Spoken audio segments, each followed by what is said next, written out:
दशक्रिया विधीत प्रबोधन कार्यक्रमाचे आयोजन, मानव बिबट संघर्ष रोखण्यासाठी व सर्पाविषयी जनजागृती करत प्राथमिक उपचारांचे प्रात्यक्षिक।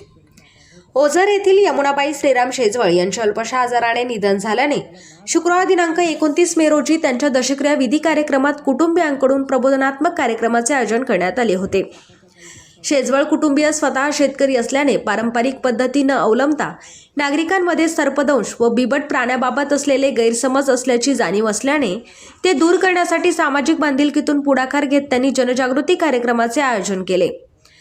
मुख्य वनसंरक्षक श्री जी मल्लिकार्जुन, नाशिक पूर्व वनविभागाचे उपवनसंरक्षक श्री राकेश सेपट, चांदवड सहाय्यक वनसंरक्षक श्री शिवाजी सहाणे, वनपरिक्षेत्र अधिकारी चांदवड श्री विशाल कुटे, वनपाल श्री वाल्मिक वरगळ, वनरक्षक श्री किशोर मोहिते यांच्या मार्गदर्शनाखाली ARES फाउंडेशन व चांदवड वनपरिक्षेत्र कार्यालय यांच्या संयुक्त विद्यमाने मानव बिबट सहजीवन व शून्य सर्पदंश जनजागृती अभियान राबविण्यात आले। या कार्यक्रमात ARES फाउंडेशनचे संचालक व सर्प वन्यजीव अभ्यासक सुशांत रणशूर यांनी उपस्थित नागरिकांना बिबट्याच्या नैसर्गिक वावरामागील कारणे, त्यांचे निवासस्थान, हालचालीचे मार्ग व मानव बिबट संघर्ष वाढण्याची कारणे याबाबत सविस्तर माहिती दिली।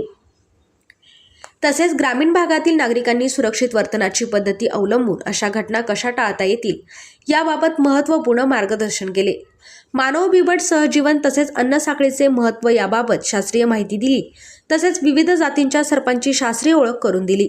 त्यांनी विषारी व बिनविषारी सर्पांमधील फरक, त्यांचे वर्तन तसेच सर्पदंश झाल्यास घ्यावयाची योग्य पावले याबाबत प्रत्यक्ष प्रात्यक्षिक सादर केले। यामध्ये सर्पदंशानंतर घ्यावयाची तातडीची खबरदारी, चुकीच्या उपचार पद्धतीचे दुष्परिणाम आणि रुग्णालयापर्यंत सुरक्षितपणे पोहोचविण्याची प्रक्रिया उपस्थितांना समजावून सांगितली। रणशूर यांच्यासोबत आलेले वन्यजीव रक्षक हेमंत वानले, श्रीकांत फड, आकाश शेजवळ, अनुष्का पवार, योगेश शेजवळ, राजेश शेजवळ यांनी सहकार्य केले। कार्यक्रमासाठी शेजवळ परिवाराचे नातेवाईक, मित्र परिवार व सर्व क्षेत्रातील मान्यवर तसेच नागरिक मोठ्या संख्येने उपस्थित होते। उन्हाची ताप वाढत चालल्याने साप निदर्शनास येण्याचे प्रमाण वाढले आहे। तसेच सर्पदंशाचे रुग्ण देखील वाढत असल्याने नागरिकांनी खबरदारीचे उपाय लक्षात ठेवावे या हेतूने व नाशिक जिल्ह्यातील निफाड, सिन्नर, दिंडोरी या तालुक्यांसह इतर तालुक्यांमध्येही बिबट्याने पशुधनावर तसेच मानवावर हल्ला करण्याच्या घटनांमध्ये दिवसेंदिवस वाढ होत असल्याचे निदर्शनास येत आहे। यामध्ये बिबट व मानव यांच्यात होणारा संघर्ष वाढतच आहे। हा मानव बिबट संघर्ष टाळण्यासाठी व त्यावर उपाययोजना व सहजीवनाची गरज अधोरेखित करताना तसेच सर्पाविषयी योग्य माहिती व सर्पदंशाच्या प्रसंगी करावयाच्या प्राथमिक उपचारांची जनजागृती करण्यासाठी विशेष मार्गदर्शन सत्र आयोजित करण्यात आले। त्यावेळी त्यांनी प्रतिक्रिया देत, मी स्वतः शेतकरी असल्यामुळे तसेच एखादा अपघात घडल्यास त्याविषयी पुरेपूर माहिती नसल्याने विनाकारण एखाद्याचा जीव जाऊ शकतो। त्यामुळे बिबट्या व सापाच्या बाबतीतले प्रशिक्षण असणे गरजेचे आहे, म्हणून या कार्यक्रमाचे आयोजन केले गेले। मागील काही दिवसापासून बिबट हल्ल्याच्या घटना व सर्पदंशाने मृत्यूचा आकडा मोठा वाढला आहे। त्यामुळे प्रबोधन कार्यक्रम घेण्यात आला। जीवनदायी ठरणारा हा कार्यक्रम घेतल्याने सर्वांनी समाधान व्यक्त केले। श्रीराम शेजवळ, पती, ओझरमीग। महाराष्ट्र 7/12 न्यूजसाठी किशोर बस्ते, प्रतिनिधी।